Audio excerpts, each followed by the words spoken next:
Hello, Dr. Cisse covering anatomy and physiology.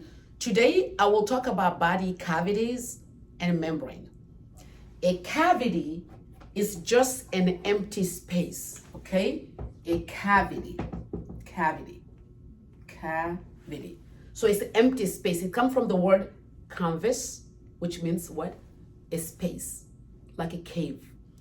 In the body, there are different spaces where different organs are located. Let's say this is the head, and I'm gonna do the face here, the nose, and then the mouth, and the neck, and the trunk, right? Like that. So you can see that the head, called the cephalic region, the whole head, is divided into cranial and facial. In the cranial, we have the brain. So the brain is located in the cranial cavity. Then, if you look at the eyes, they're located in the eye socket. So the eye socket is called the orbital cavity. Orbital. The nose has a space inside called the nasal cavity. And inside the mouth, the space inside is called the oral cavity. So basically, the cranial cavity has the brain inside, and the orbital, nasal, oral cavity will be the spaces between the part inside those parts. Then on the trunk, we have the vertebral column, and inside the vertebral cavity, we have the spinal cord, because the spinal cord is the extension of the brain. So the brain is in the cranial cavity, it continues to the spinal cord, and that one will be what? The spinal or the vertebral cavity. The vertebral cavity. So the spinal cord is located in the vertebral cavity. And the spinal cord is the continuation of the brain, which is located in the cranial cavity. Then, when I come to the trunk here, look at that. The trunk here, the whole trunk on the top, is called the thoracic cavity. The thoracic cavity. The thoracic. Now, the thoracic cavity has the heart and the lungs inside. The heart is in a bag, and that bag is called the pericardial cavity. So pericardial cavity. And then the lungs are located in the pleural cavity. Pleural cavity. Okay? So the whole chest is called thoracic cavity, thoracic, but the heart by itself is in a bag, and that area is called the pericardial cavity. The lungs are in the pleural cavity, So the whole thing is called thoracic. But on top, we have also the breast muscle on the chest, right? Here. So that one is called the pectoral region. It's not a cavity, it's just a region. But the spaces behind it will be the lungs, pleural cavity. Then the abdomen, which is the stomach area, is called the abdominal cavity. Abdominal cavity. And the bottom here, so this is the abdominal cavity, and the bottom is called the pelvic cavity.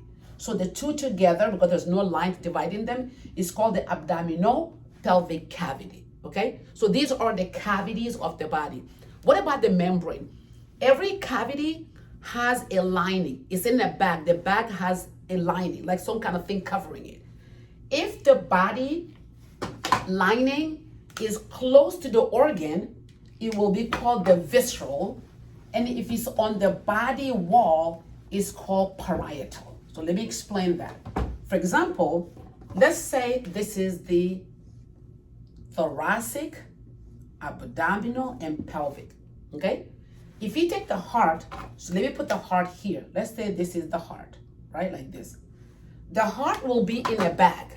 Okay? Let's say this is that bag here. The bag looks like a double layer bag, like this, like that, some kind of thing like that. Okay? This one continues somewhere. So this bag has the inside close to the heart and the outside away from the heart. The one close to the heart is called the visceral layer of this bag. The visceral layers, because it's close to the body here. So this is going to be the visceral. okay? Visceral layer. And then the one on this side, on the other side, is called the parietal layer. Why? Because it's not close to the organ, it's on the other side of the organ. It's the same thing in the body cavity here. This body cavity, of course, has a lining here like that. This lining here, right, outside is called the parietal, okay? And then if you have, for example, the stomach here, right, the stomach here, the lining on top of the stomach here, right, on top will be called the visceral layer because it's close to the organ. So the parietal will be outside, the visceral will be closer. If it's the body trunk, this will really be the parietal. That is why there's a hole inside. If I remove all the organs will be different layers. One will be in the front, for example, if you take the liver, and the kidney will be in the back. So that's why all the organs in the front, the space there is called the peritoneum. Peritoneum, okay? Or peritoneal cavity. But the ones on the back, like the kidney, are called retroperitoneal. Peritoneum. Why? Retro just means behind. So in the front, peritoneum, retroperitoneum will be on the back side. The lining will be the layer of the tissue on top.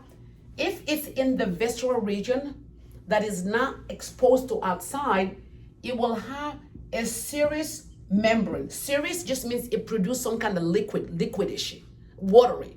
But if the organ is open to outside, let's say from the inside of the mouth, the nose that goes to the stomach, that come from outside, it will have a mucous membrane because the mucous membrane job is to stop bacteria from getting into the body, okay?